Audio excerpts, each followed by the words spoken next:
Alimu Imanyisyo sya Yiulu kana lecturers Nimaungamya Mukomo Itina Kutwaiisya Kikalo cha Masaa Kauta Umunthi na Muvia wa Kisomo Mukomo la Wiikalite kwa Ilungu ya Mithenya na kenda ona Wiovo Wiw'ano wa CBA Nzau Katikati wa UASU na Silikali wa 2025 na kenda Wikwatiw'a Kuminukiliilw'a Nthini wa Mithenya Yukite Benjamin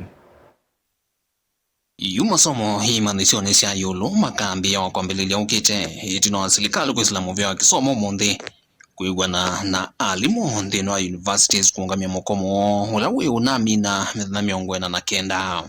Today the University Academic Staff Union has received a commitment by the Ministry of Education, the National Treasury and the councils of universities, undertaking that 7.9 billion shall be released to staff in public universities in 2 tranches as follows.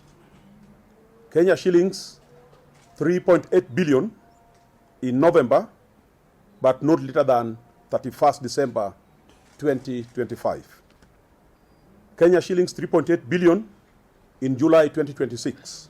We consider the firm commitment by the National Treasury and Parliament and balance against the interest of more than 600,000 students and the survival of higher education sector in this country. UASU has made concession and hereby calls off the strike. Lecturers menda Silikali maive shilingi bilioni 1.9 ilovila Silikali kuiva na UASU Imanyisyoni Wiw'ano wake uthukumiani CBA impya katikati wona UASU ya mwaka wa 2025 kufikia mwakani wa 2029.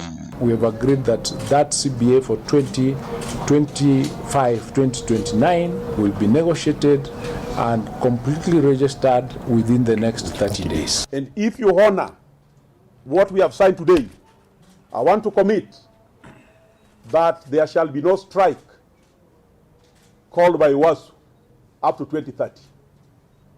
But if you don't honor this agreement, I'll call even a strike next week.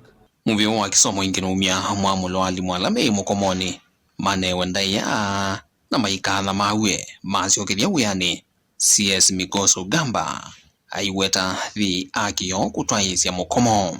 Universities shall unconditionally withdraw all disciplinary actions on UASU members for activities related directly or indirectly to the industrial action.